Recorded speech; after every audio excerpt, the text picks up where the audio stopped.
This is all Vacation Bible School.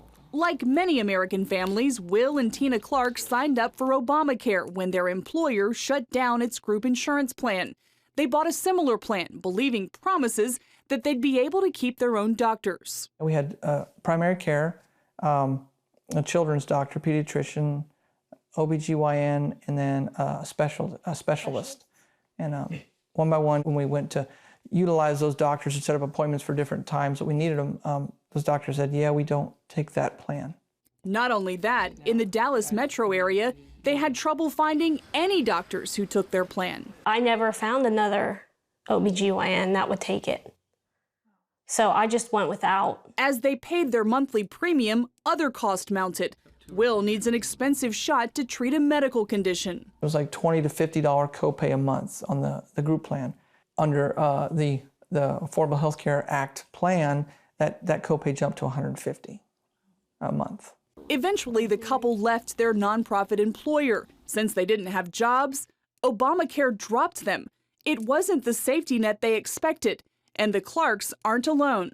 Jennifer Huffman from North Carolina writes, overall, it is still cheaper for us to be self-pay and pay the penalty than it would be for us to carry insurance.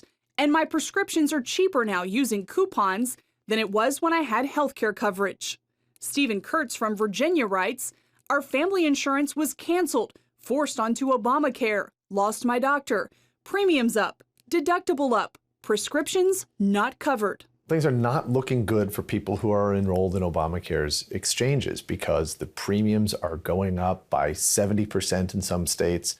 The benefits are getting thinner and thinner so that sick people are having a harder time accessing the care that they need. Michael Cannon, who studied the law for years, agrees with Bill Clinton's description of the current situation. You've got this crazy system where all of a sudden 25 million more people have health care, and then the people are out there busting it sometimes 60 hours a week, wind up with their premiums doubled and their coverage cut in half. It's the craziest thing in the world. Obamacare's insurance exchanges are losing major insurance companies, leaving many U.S. counties with only 1 or 2 health plan choices. Add to that an expected 25% increase in premiums next year. So what's creating this situation?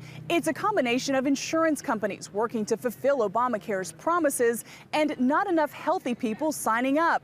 Now it's costing more than expected to care for those who are enrolled. And even when premiums are hiked by 50, 60, even 70%, it's still not enough. What has happened in Obamacare is the federal government said, well, we're going to rob Peter in order to provide health care for Paul. The problem is they didn't rob Peter enough. And so the insurance companies aren't getting the sums of money they would need to fulfill all of Obamacare's promises. You turn over for me, Moody? Good boy. Rick Hammett is a veterinarian practicing in rural Virginia.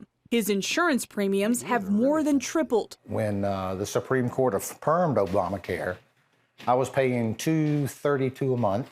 So we've gone from $232 to $740 in the 4 years since the Supreme Court has made the Affordable Care Act the law of the land. Those extra costs create a ripple effect beyond Hammett. For me as an individual, it's $6,000 a year I'm now paying. I can't put back into the local economy. I can't spend it at Food Line. I can't spend it at 7-Eleven. It's going into this machine. A healthcare machine that appears to be crumbling under its own weight. Tevi Troy served as Deputy Secretary of Health under George W. Bush. The private market is better at getting people covered. The employers are better at getting people covered. And we should be wary of policies that try and take people away from employer-sponsored care and move them into government forms of care. I think the biggest thing that bothers me with Obamacare was the way it was sold. That the American people were just absolutely misled. Troy says what really worries him is where the nation is heading. When all of the baby boomers will have retired, around when the Medicare hospital trust fund goes bankrupt, when the Medicaid annual costs go over $1 trillion a year, when, as some predicted, including some who worked on the ACA in the Obama White House, predicted that employers largely get out of the game. If all these factors come together, we're going to have a real healthcare financing crisis in this country. The Clark family is once again on an employer-sponsored plan and no longer depends on Obamacare. I was never so happy to get off anything in all my life, just because it was just a hassle. I mean, and not knowing, you know, like if something happens to your child, you know, or not having that, being able to call a doctor and get an appointment and get in and not be faced with thousands of dollars worth of medical bills. I mean, that's a peace of mind that basically was stripped away. Open enrollment begins November 1st. As insurance companies pull out of marketplaces, hundreds of thousands of Americans are left searching for coverage. Jennifer Wishon, CBN News, Washington.